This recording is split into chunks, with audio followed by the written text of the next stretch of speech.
Okay, welcome to the SumerSports Show. We have some new faces here today. I'm Eric Eager. I'm one of the VPs at SumerSports. I am joined, as I usually am now on Mondays, with Thomas being out the last few weeks, by Parker Fleming, one of the great data scientists at SumerSports. I'm also joined by Udit Ranasaria, a deep learning engineer at SumerSports, formerly of the Cleveland Browns.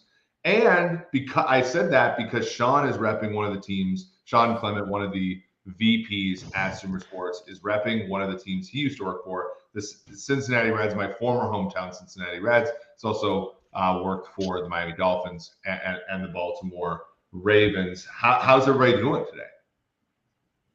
Doing great. Udit, are you ready to sort of show us up here, or did we lose Udit already? Oh man, can you hear me? We got him. This podcast is going to be a heater. If the technical difficulties we've experienced over the last 5 minutes are any indication, this should be chaotic and very fun. Absolutely. That's the thing. Like we do have to be. We do have to. Expectations. We had to put them. This is the first time we've done a 4-person one. But to get everybody up to speed, we are doing another Monday draft. So 2 weeks ago, Tay Seth, who's on vacation, Parker Fleming, and myself took quarterbacks for the next 5 years. And then last week, Tage and Parker and I took head coaches. Now the four of us are going to draft non-quarterbacks. The rule is you're drafting them for the next 5 years, including, contract is a part of it, right? So age, contract, all of that is part of the objective here. So we are going to take non-quarterbacks, which is going to be fun. It's going to show some of the values that every one of us has and some of our evaluations that we have of some players. So I can't wait to do this. Parker, you drew the numbers here. I believe Udit is going first. I'm going second. And then Parker, remind me because my we're going. It's Udit, you, me, and then Sean. And despite what people think, I didn't rig the numbers to get Sean to go last. So we are doing a snake draft. So Sean's gonna be able to pick at the turn, and then Udit will pick at the other turns. We are going to do 6 rounds here. So we're gonna get 6 non-quarterbacks. So 24 non-quarterbacks in total. These are by SumerSports, the 24 most valuable non-quarterbacks in all of the NFL. That's what all the aggregator sites can conclude here after today. So I'm gonna start with Mr. Ranasaria himself over here. Udit, what do you got? Yeah, so as I was starting to prep, like a whole 1 hour ago, kind of became pretty clear who number one I think was going to be for me. I think it's going to be Micah Parsons. There aren't that many edge defenders that I think are extremely good and cheap right now. I think Micah Parsons really stands out in the crowd in that way. I'm really glad they're moving him to all-time edge in the upcoming year. I think that is his most valuable position by far, and that actually makes it way easier to take him, right? I don't want him wasting snaps at off-ball linebacker, where I would say he can't use his athletic abilities to the best of, I guess what's relatively easy is just get to the quarterback. I don't watch, maybe my eyes aren't particularly trained, but I've seen him chase down Mahomes and I've seen him do crazy stuff. And a lot of the film watching community seems to love him. Some of our internal metrics have him as like a top 3 edge, and that doesn't adjust for his age. And then we're expecting a lot of growth and development as we move forward. So for me, it's going to be Micah Parsons. That's a good one. I think it's supported internally. By the way, Udit's talking about some of the models that he and others in our group are building. One of the things that I really liked about Micah Parsons too was like when he was an off-ball linebacker, he was actually very good at it. And, he didn't bite on play action a ton.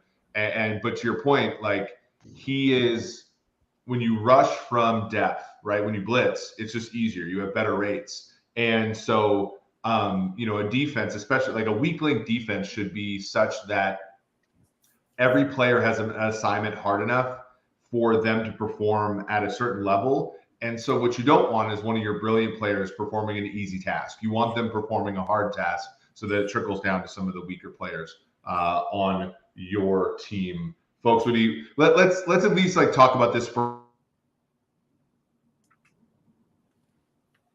Oh. Do we lose him? Yeah, I mean, I think what he was going to say. Go ahead. Go ahead, Udit. No, I was gonna say I think what he was gonna say is that let's talk about this pick. So I'd love to hear what you both think. I would have bullied you if it not had been Micah Parsons first overall. I think in terms of non-quarterbacks accounting for age, accounting for team control, this is the obvious first pick. I think so. Good job doing the right thing to start out here. Okay, I did Eric back.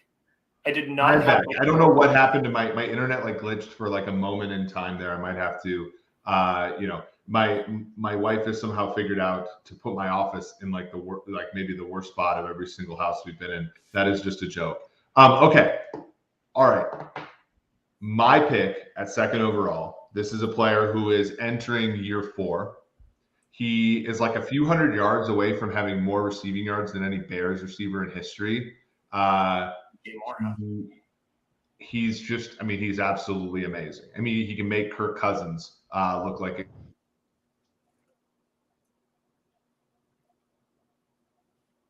I think that we're having Wi-Fi issues again. I'm going to go ahead and infer that Eric's going to pick Justin Jefferson here. Is that where we're going?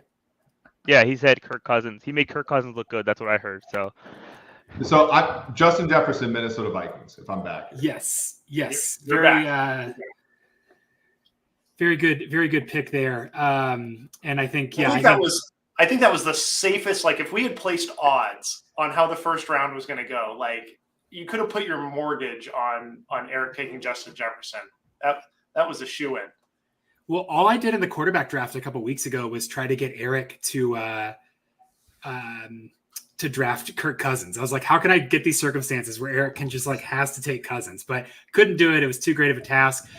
Jefferson, I think Parsons and Jefferson going here, one, we're going to go young. I think that's just going to happen with how valuable these guys are, knowing that we're looking for the next 5 years. You want somebody young. The extensions aren't going to be a problem. And Jefferson, Eric, I think is good for one, the absolute ceiling of any average quarterback. He will make that average quarterback better. Two, any other wide receiver you have on your team, Jefferson's going to attract so much attention, so much gravity that he's going to be, just a complete disruptor for defenses. And that frees up your other guys, takes the pressure off them. So I think this is an excellent pick. And almost could be 1B behind Parsons overall. Yeah, I think there's only 2 players in the maybe it's a third, but I think they're Micah Parsons and Justin Jefferson can be the best at their position, arguably, and they're on their second or third year in the NFL, which I think makes a big difference. Yeah, I think coming up for an extension soon is rough, but I think actually in his case, earlier the better for the extension, because I think early on it's probably a 0 surplus, and then later on it's probably a better one for them. I also think, and we are drafting them onto an average team, and our assumption is that the players that we don't pick among our 6, so the other 47 are all going to be average players. I think you really want that boon there. Wide receiver is a rare position, I think, where it's usually about depth, but for a handful of players, it's about, that super elite type player. Yeah, absolutely want to go have to go ceiling with the wide receivers there. So Justin Jefferson is the second pick. I'm going to go third, and this is where I think things are going to go off the rails, as has happened in the last couple of drafts. I think you got to think about positional importance. You got to think about uncertainty. You got to think about what type of players you can get on the open market, what type of players you can't. And I think that I have to prioritize offensive tackle, and I think I have to prioritize youth here. I'm going Tristan Wirfs. A couple years of contract control back. The dude can power clean 450 or something ridiculous. I've seen the videos. Really, really high graded out on metrics there. I think the anchor of my team. I'm going Tristan Wirfs as my first pick overall, number 3. First tackle off the board in the first round. I love it. I'm building a dynasty, man. Long term here. But the thing about weakling systems like offensive line, now are all of Parker's picks going to be offensive line? Because you can't have a weak spot. Can't have an average center. Are you concerned at all about the fact that he's mostly been right tackle, or is that something did he show left tackle ability at Iowa? I can't remember that. I believe that he can play left tackle. I think that at Iowa he was able to play both positions. If I'm recalling correctly, it's been a couple of years now. They had an injury and he moved around to make it easier. Somebody got hurt and they moved a couple positions, and they were like, Tristan, you're the only one that hasn't played or that has played all these positions and moved him a little bit. So versatility there, but I think slot in at left tackle and can anchor the offensive line. I like that a lot. I think, yeah, there's a good pick. All right. So I get 2 here. Do you want me to drop them both and then hit me with your rebuttals, or one at a time? I think you should be given the benefit of feedback that all of us have been given on our first pick, and give us the first pick. We'll roast you, and then we'll get your second pick, and you might change it based on how much we roast you. Well, no man will call me a coward. I'm going to take Jamar Chase as my first pick. So you satisfied this person, Ollie Karen, who says, I did. That was for you, Ollie. I will not let my Baltimore background show me as a hater of Jamar Chase. He's excellent wide receiver, still very young, have a little bit of rookie contract control left. But if my quarterback is average, by God, I need somebody excellent in the wide receiving core. I don't dislike that at all. Chase is one of the more. I mean, Chase completely obliterated the tackle versus wide receiver argument that we were all having, and like we were all drawing pictures in the spring of 2021, and he obliterated that. It was a very good example for the right answer.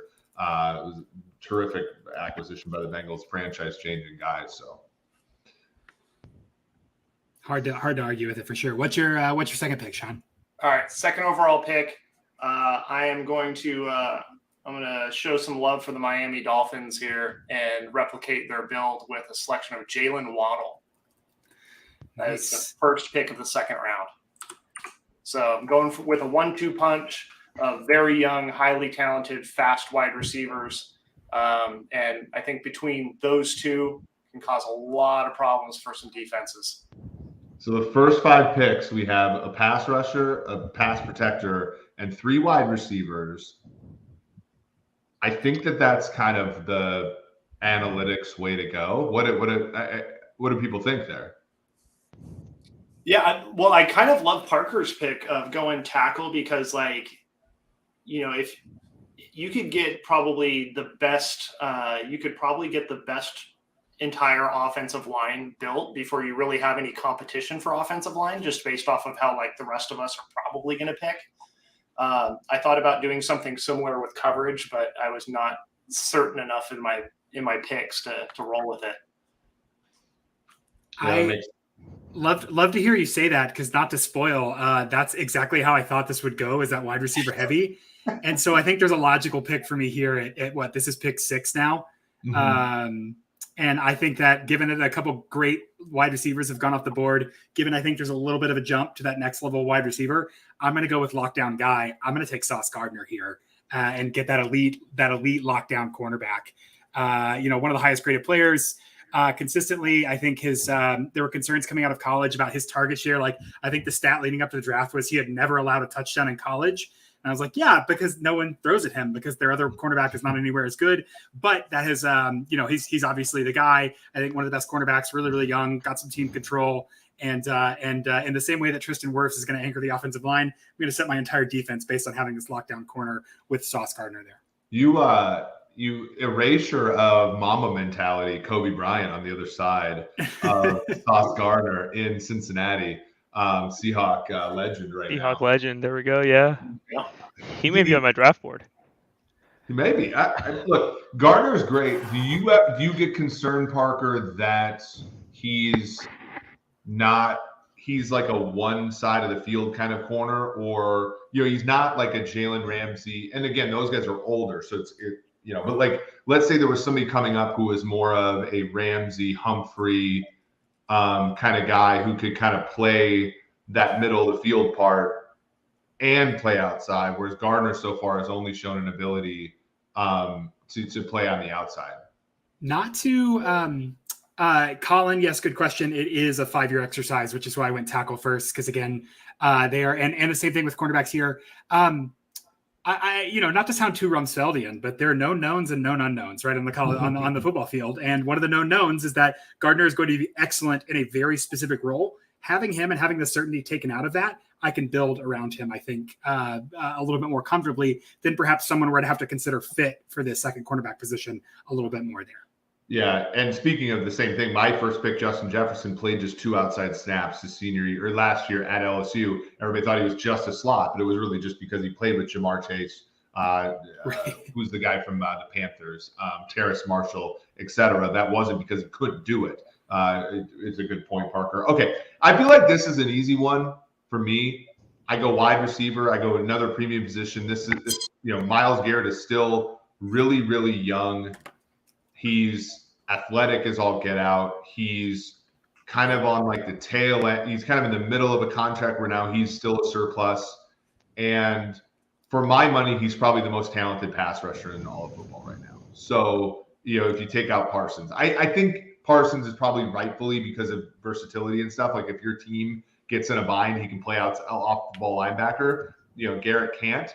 But Garrett, I think right now is probably the premier pure edge player in football. So I'm going to go ahead Myles Garrett here. So Eric, my question for a pick like this is, even though I agree with everything, he's probably one of the top 3 edge rushers in the NFL. He's still pretty young, but he's paid, right? So, I think it's something me and you actually go back and forth a lot with regards to what we're doing on Sumer is how much surplus value can even the best player at a position provide. Like there's so many players available on the board right now that have 2 years of cost control left. And where do you find, how do you make that equation work in your head? Well, I just think you have the consistency of Garrett, other than the year that he beat Mason Rudolph in the head with his helmet.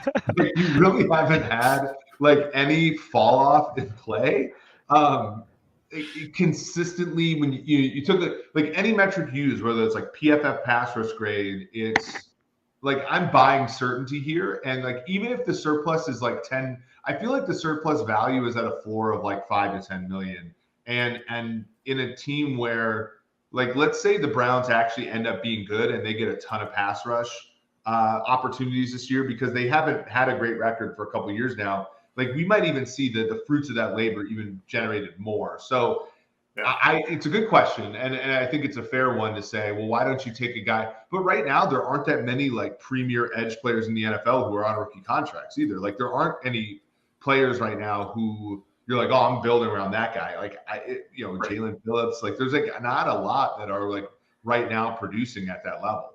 Yeah, I don't want to tell you guys how to strategies, but that's what I thought with the edge rushers is all right, I'm going to go get a young guy who's kind of unproven at 6 or something and be all right, let me get a Will Anderson or a Tyreek Wilson, later on, just because, it does get old and paid very quickly at edge rusher up top.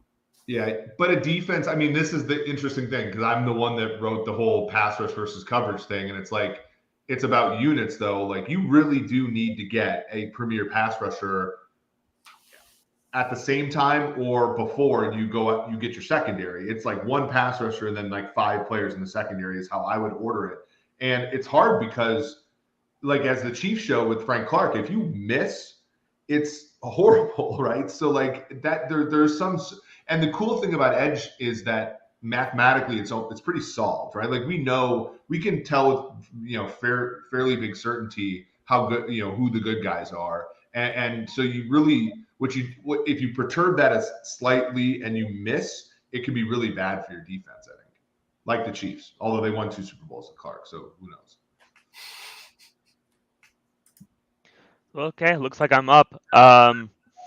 Yeah, and I think it's interesting. I got lucky. I got an edge player first. Like we said, I think there is truly a dearth of young edge players, and there's a bunch of wide receivers.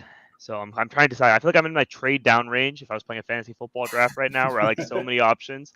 But I think I'll go one pick I'm sure of is I think I'm gonna go with Patrick Surtain.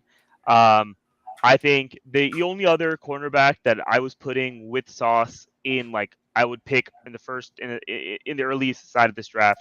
I think he's exceptional. I think he can do so many things for a defense. He has great size. He moves well. I think I've seen him lock down receivers like Devontae Adams and during his best years. I think, so I just think Patrick Surtain's great. I think he has 3 years left, or at least 2 years left of cost control. And I'm excited to see him continue to grow. Not bad. Like it. I think that's solid. I think you're definitely going defense forward. So I'm interested to see how you get what you do with the offensive board as things go down there. But it's really hard to argue with those two at 1 and 6 there. Yeah, pretty solid start for you. Yeah, and so I'm gonna go to the offense, and I'm gonna go, I think, again, for another position where I think that I'm going more out of scarcity than necessarily pure talent with other players on the board, and that's gonna be Penei Sewell. So I think he is crazy young. I think I get like at least 2 years of cost control with him as well. 1 more year than the remaining tackles on the board.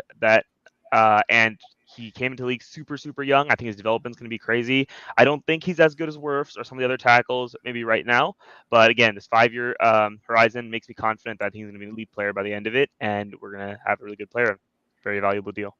I think that's a really good pick, especially when you talk about young tackles, right? We see, if a guy comes out their first year out of college at the tackle position and they're good, that's usually a great sign, right? Because tackles take, on average, like at least a year to develop.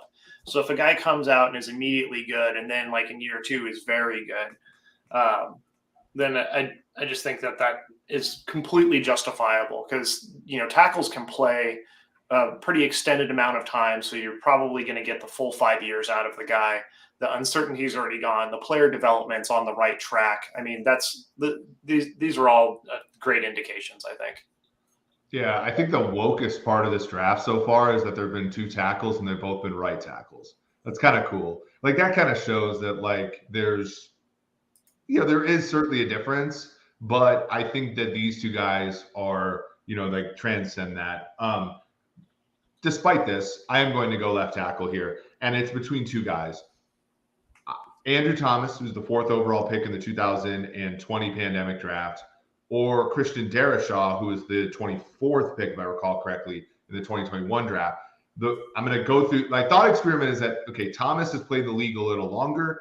He has been more durable. Darrisaw has 1 more year of team control, but has dealt with like concussions and hernias and had problems with, I watch Christian Darrisaw and I see Trent Williams. Andrew Thomas is maybe a little bit less athletic-y, but every bit as solid.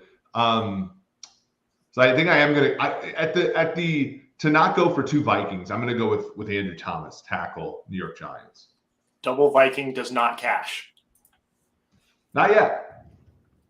Although they just cut Dalvin Cook, so that one's off the board. You can't take Dalvin Cook as a second Viking there.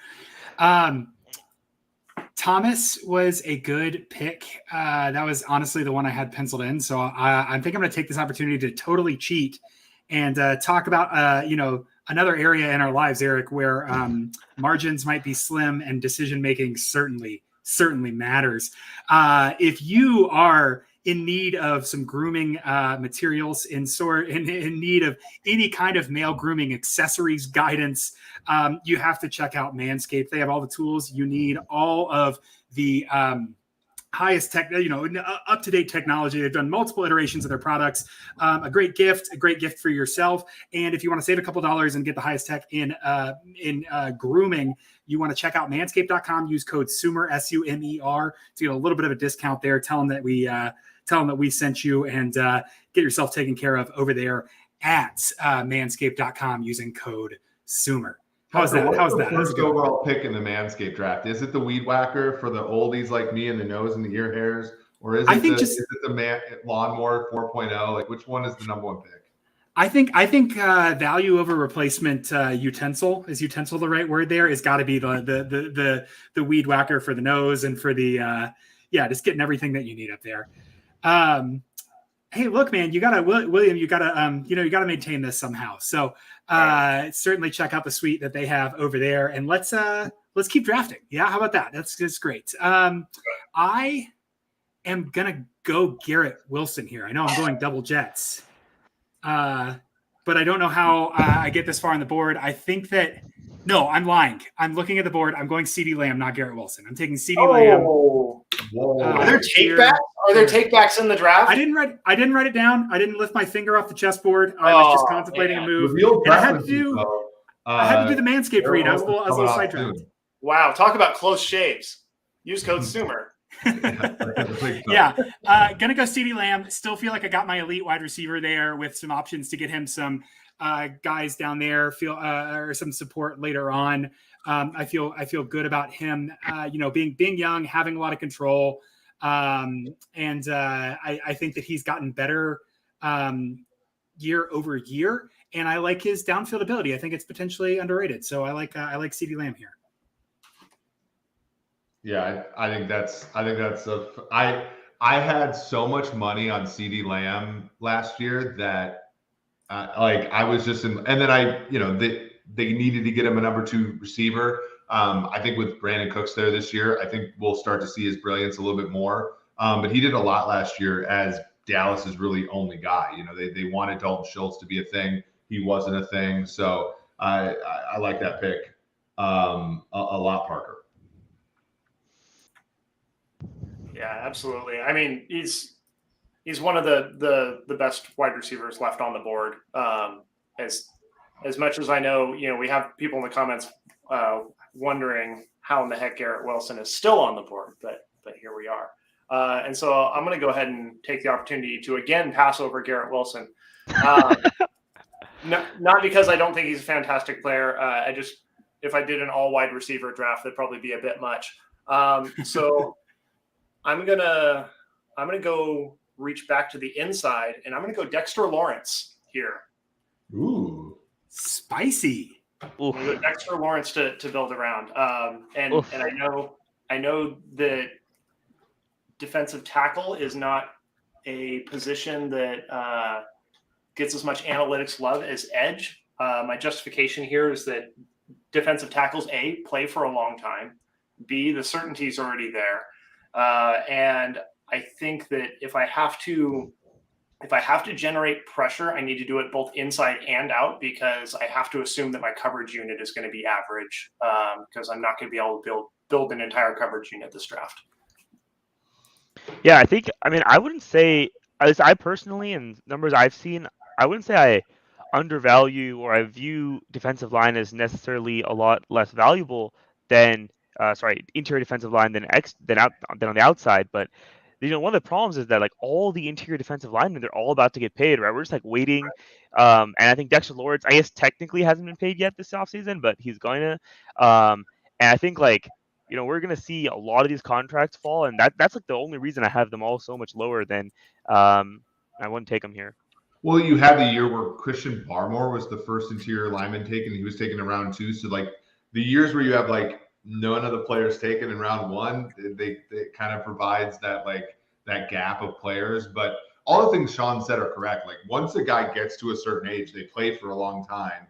And, I think one of the hidden values of defensive line play is obviously what they do to the coverage. They allow you to play the too high stuff. And we've even seen it, I think on the other side, where if teams thought they could, Cleveland or Los Angeles, where they want to play the too high stuff, but they don't have the interior line to do it or the linebackers to do it, and they just get run over. They're very good players to sort of keep that from happening as well. So that's to me, a good thing as far as getting one of those players in there. But to your point, all those players are about to get paid and paid a lot of money because of Aaron Donald and trying to at least get up to a certain percentage of his contract.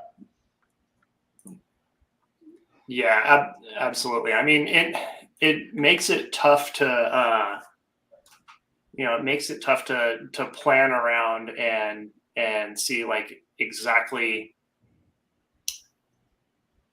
who you're going to pick, because there's a lot of good players still left on the board, right? Nick Bosa is still on the board, but Nick Bosa is going to get paid $30 million a year, and so if Jamar Chase is pending a contract.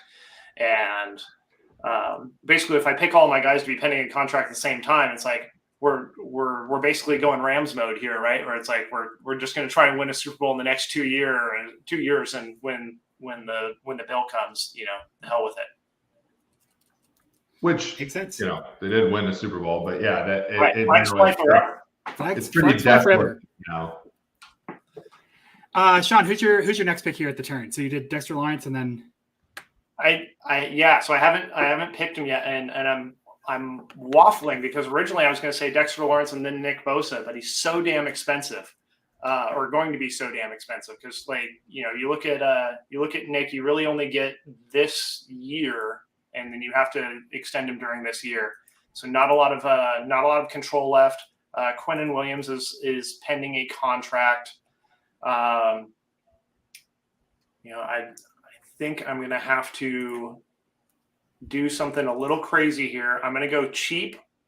I'm going to go club control, and I'm going to rely on the fact that an NFL team and professional evaluators paid a buttload to trade up for this guy. I'm Zach going Wilson. Will Here we Anderson go. Jr. Will Anderson here. Will Anderson Jr. Nice. Because even if he's not great, he's cheap as hell. There's value in that. He's only he's still a third overall pick, right? Or like really high. So he's still kind of expensive. Yeah, he's what would he be, like 10, 12 million a year, I think, right now. So it's not right. But you don't have to factor in the trade costs, right? So like that's right. That's a thing. Yeah. Like you don't have to drag that around with you. Okay. I'm gonna take you're up. No, you're up now, Parker, right? I'm up, but I'm taking Garrett Wilson. I thought I was going to have a Solomon moment where I had to cut the baby in half, but I get to keep both halves of the baby, take CD and take Garrett Wilson. I'm shocked he fell this low. I kind of thought I had made a mistake taking CD. Lamb, love that I have Garrett Wilson. Feeling very good about my team right now. Rounding out that kind of 1-2 punch for wide receivers there. 2 super productive guys, 2 guys that you have to have attention on. Going to raise up the floor of my average, guys around them. And I've got elite pass protection with Tristan Wirfs, so I can allow them to get downfield and get open and make plays happen. Awesome. So glad that I got him here in round 4. For what it's worth, I also thought you made a mistake with CD, but now that you got Garrett Wilson, I think like if you swap both those picks, I'm very much on board. All's well that ends well, right? Yeah. The results over process, I've often said.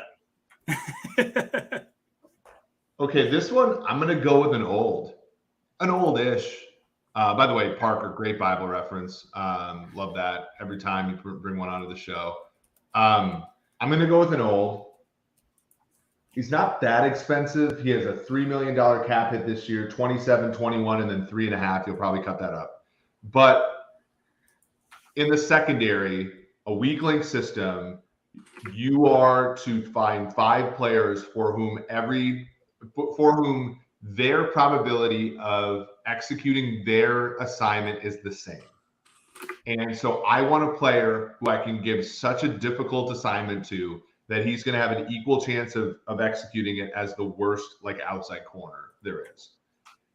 And for that reason, I'm going with the Miami Dolphins corner, Jalen Ramsey, because I can do a lot of stuff with Jalen Ramsey in that defense. And I tweeted this out. People got mad. I was a little hyperbolic. But I think Jalen Ramsey's floor in the second half of his career is what Charles Woodson was to the Packers. And so if I have to play him at safety, if I have to play him in nickel, if I have to play him blitzing, all that stuff, I think he'll be fine. If he stays spry and can play outside too, amazing. There's just a lot of ways to win with me, for me with this pick. And so I've always preferred the Marlon Humphrey types, the Jalen Ramsey types. And so I'm taking Jalen Ramsey here.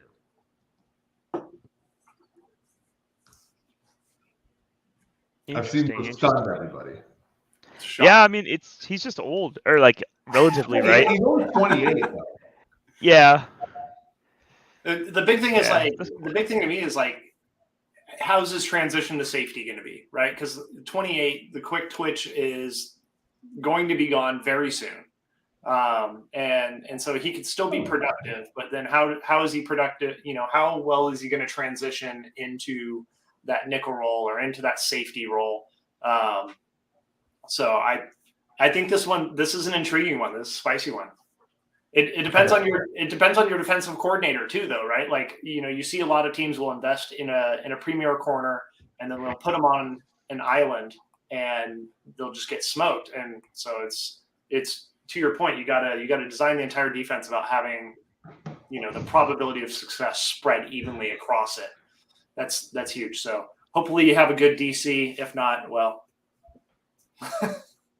I feel like he's a better at the worst, he's better than Derwin James.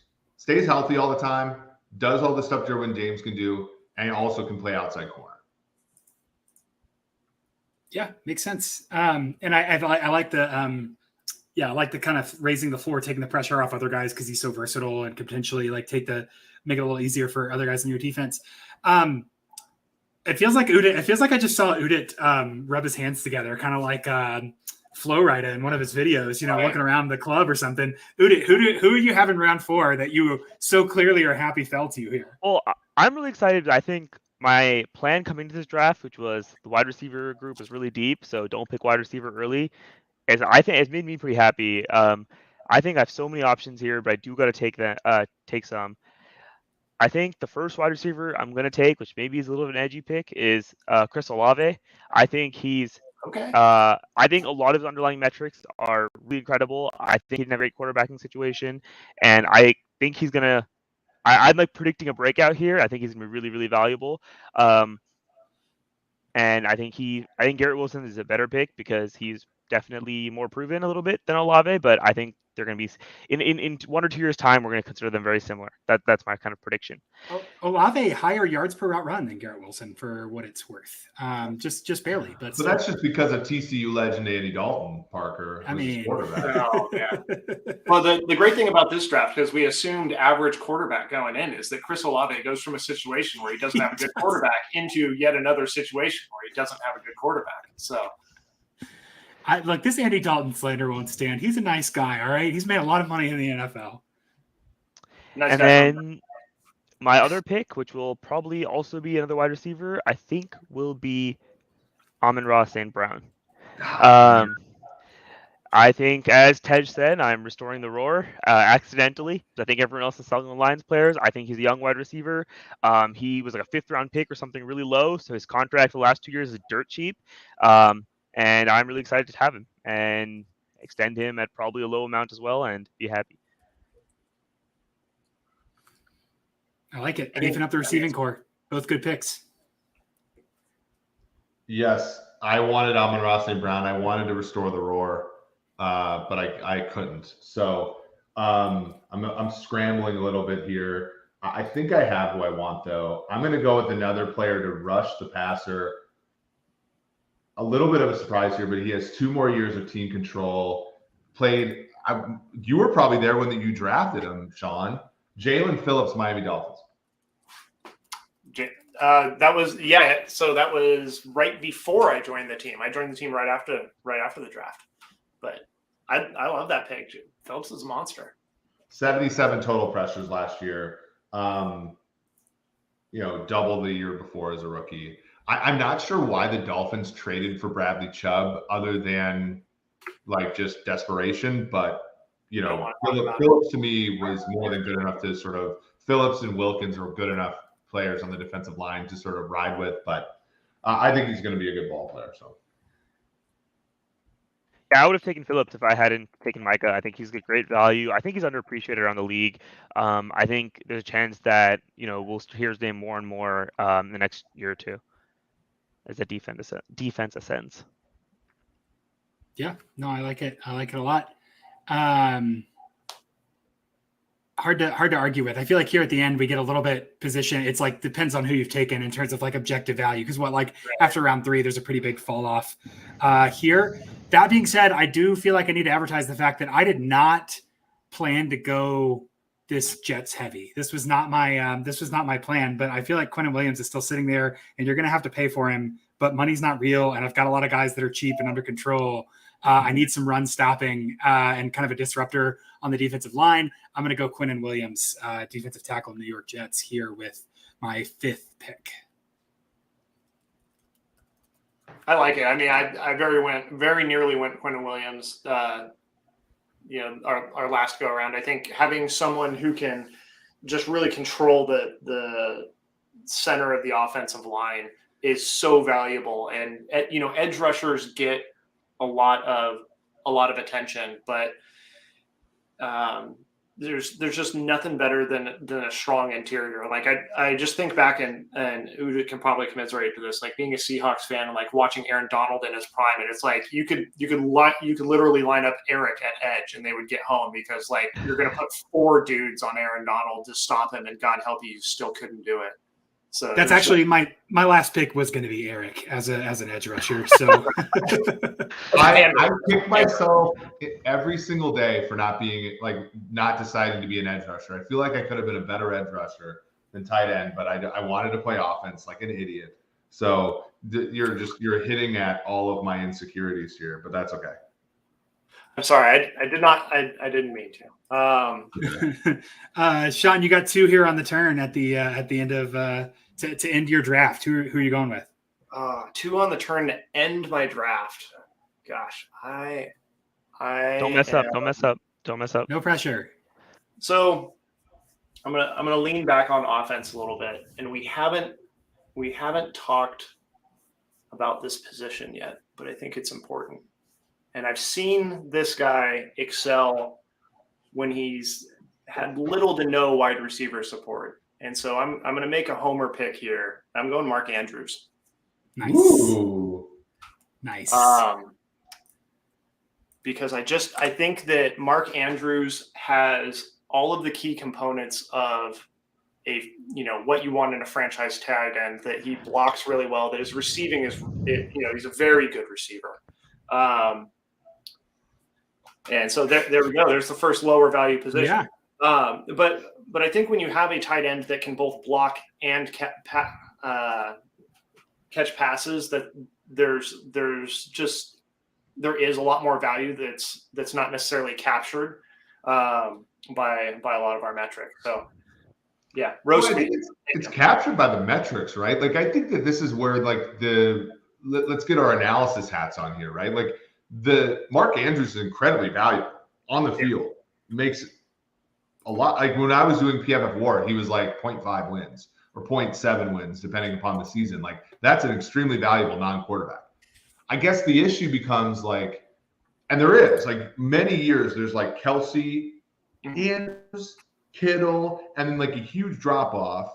And then the question I have, Sean, is because I'll bring this to Kittle because I think Kittle is the easier explanation.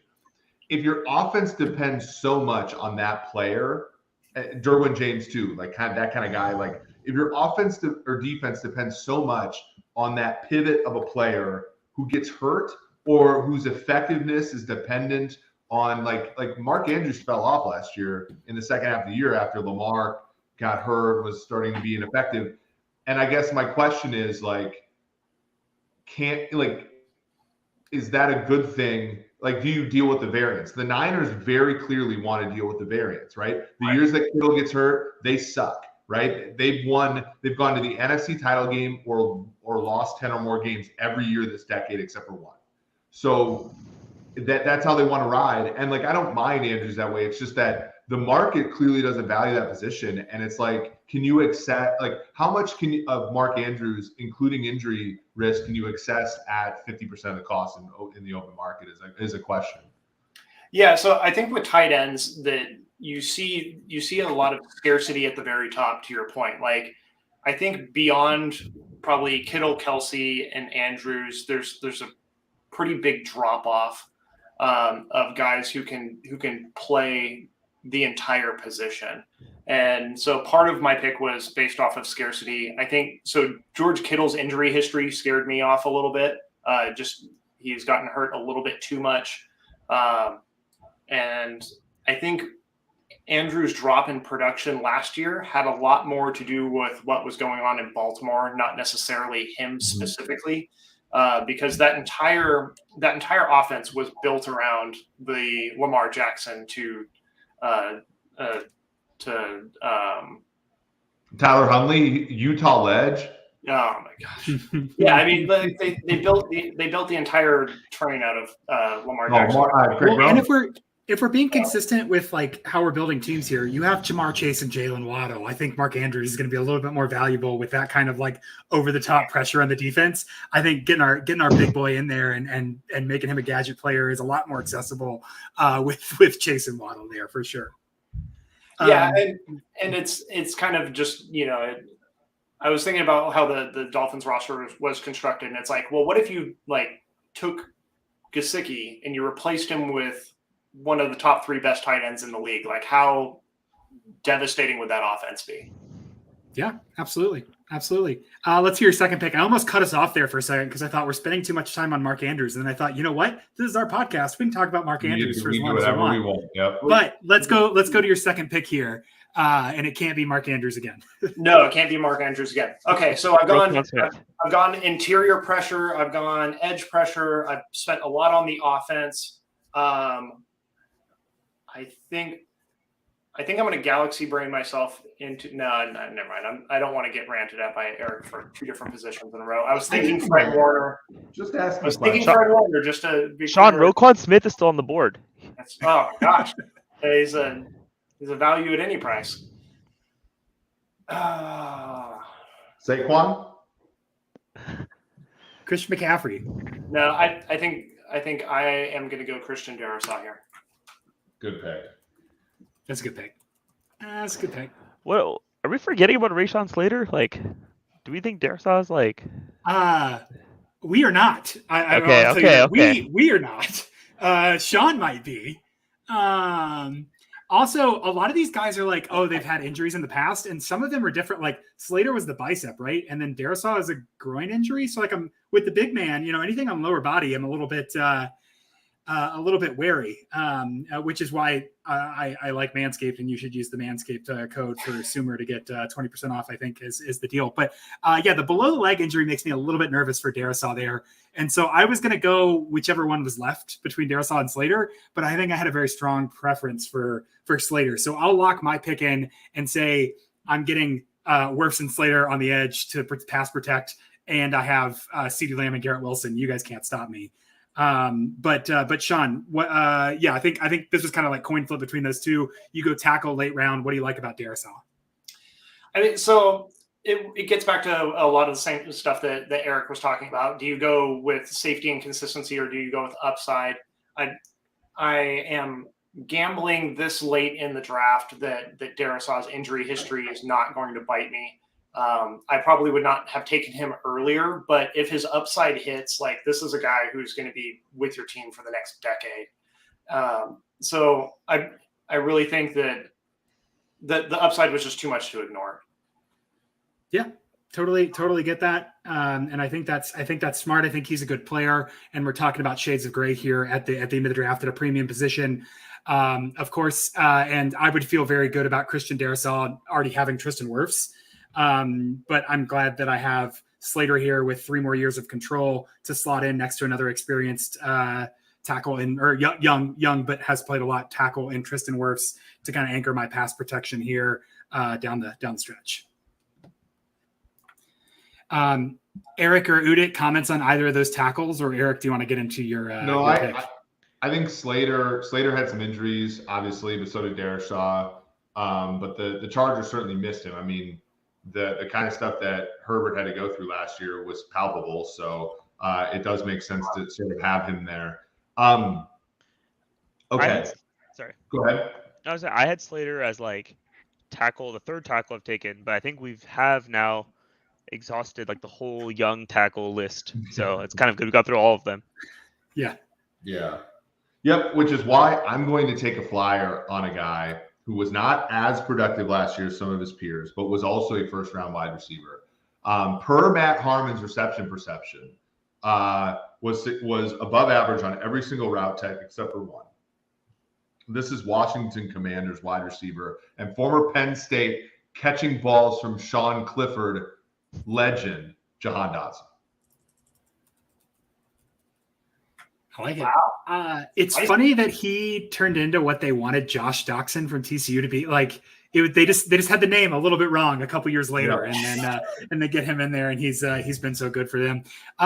That's a good pick, super versatile guy. And look, if you can catch passes from Sean Clifford, you can catch passes from an average quarterback, right? I think that's if you can dodge a wrench. Yeah, exactly. That's very good upside. I feel like that's a very solid high floor pick there with his athleticism and his versatility. So nice pairing there with Justin Jefferson too. Dotson maybe not as versatile playing inside outside, but Jefferson certainly can play line up multiple positions and put a lot of leverage pressure on the defenses. So a nice combo there. Many people are saying that Sean Clement is better than Sean Clifford. I don't agree with them, but many people are saying it. Absolutely. All right. Udit, bring us home. You got the final pick of the draft. You started with Micah Parsons. I feel like you've had a very solid draft here, but this is going to be not just the cherry on top. This has got to cement you're winning this draft so far. Are you going to be able to capitalize here? Yeah, I think this is going to be easy. And I didn't contribute to the Mark Andrews discussion very intentionally because I was trying to hide my pick, and it fell to me beautifully. I'm taking Kyle Pitts. I think Kyle Pitts is as good as the tight ends that you guys talked about in that discussion. You conspicuously did not say the word Kyle Pitts, and I could not contribute because I was scared in my mind.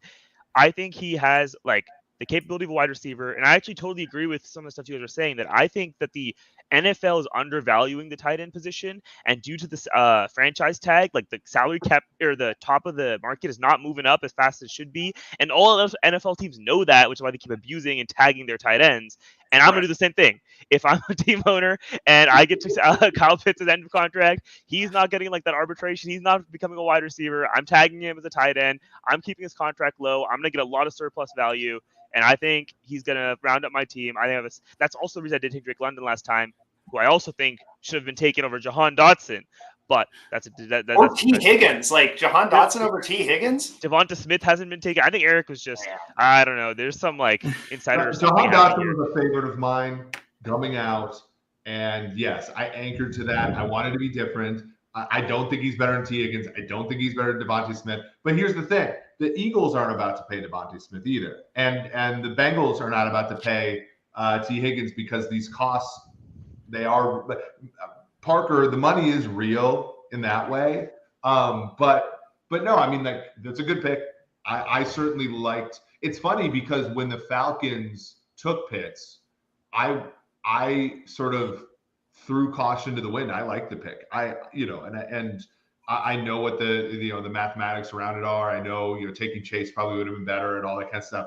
But yeah, and especially if he goes to a league average situation that would use him rationally-ish, then I think that he could be awesome. So, Udit, good draft. Udit, can I ask you one question at the very end? The whole upside here is not that he's a tight end; it's that he's a cheap receiver, right? Because pass blocking metrics, run blocking metrics, he's not very good. In some way that affects your team composition because you still need a tight end to have a versatile body for blocking. Mercedes Lewis will be playing in 5 years. I promise you, I can get him. There's always a decent high level run blocking tight end on the market. That is an easy problem. Mercedes Lewis is so old that when I was playing tight end in college, I looked up to him. The only thing that scared me away from going Kyle Pitts, and this is probably Miami Dolphins PTSD, but I was just thinking of you have Mike Gesicki, he can't block, he can only catch, and that works for a little bit until the defense sees him on the field and it's oh, they're throwing, and that was the only thing that scared me away from it. And I think he can develop all of that stuff. I think he has at least some elements of the physical size. That stuff is harder to learn. We know the aging curves on run blocking and those aspects are lower. He's still really young. I think he has the most valuable stuff figured out. He's a cost-controlled, great wide receiver. He can figure out the blocking. And I do agree with Alex Hussey also that I think Drake London and Devonta Smith are the biggest, I think, people that we've left off. I think they're both in cost-controlled deals, and they both have shown a lot of talent. Yeah, I agree. For me, you can rip me for not taking London over Dotson, but I've always liked the kind of wide receiver Dotson is more than the kind of wide receiver London is. But London is really good, and he certainly showed that as a rookie, especially coming off of an injury at USC in the final year. So, do we want to each rattle off what our drafts were? Let's start if you don't have it, Udit, you were first. I'm happy to read it if you don't have it up too. Yeah, if you could read it, because I wasn't writing it down. Go for it, yeah, I wrote all of them down, so I can give us a real quick recap. So Udit picking in the first slot went Micah Parsons, Pat Certain, Penei Sewell, Chris Olave, Amon Ross, St. Brown, and Kyle Pitts. I can't believe you bungled all the names and didn't go Chris Olive or something like that. You. Eric went Justin Jefferson, Miles Garrett, Andrew Thomas, Jalen Ramsey, Jalen Phillips, and Jahan Dotson. And I think Jahan Dotson is the pick that's going to get the most Twitter friction, Eric. So congrats on that one. Parker, myself went Tristan Wirfs, Sauce Gardner, CeeDee Lamb, Garrett Wilson, Quinnen Williams, and Rashawn Slater. And Sean, picking with the turn, went Jamar Chase, Jalen Waddle, Dexter Lawrence, Will Anderson Jr., Mark Andrews, and Christian Darrisaw as his last pick there. So I think there's clear strengths and weaknesses of all four teams. I think this was a fun exercise. And I think we went 55 whole dang minutes when we were trying to aim for a 45-minute cap, which is just an abundance of fun. That happens every single Monday podcast. We had 10 minutes of surplus fun. I'll say that above the salary cap we gave ourselves, but and most of that was spent on Mark Andrews. That's right. Well, we really appreciate Sean and Udit coming on the show. And I know this won't be the last time. We really appreciate you all for coming. If you are in the YouTube, hit the like button, hit the subscribe button. Help us grow the show. If you go to SumerSports.com, by the way, you can sign up on the Zone for what will be our newsletter coming up soon, and as well as other content on that site. We're preparing for the 2023 NFL season. Go to your favorite podcast platform, leave a review. We'll read it on air. Tell somebody about the show so that when this thing blows up, you can say, I was there first. So for Sean Clement, for Udit Ranasaria, for Parker Fleming, this has been Eric Eager. This has been episode 66 of the Sumer Sports Show.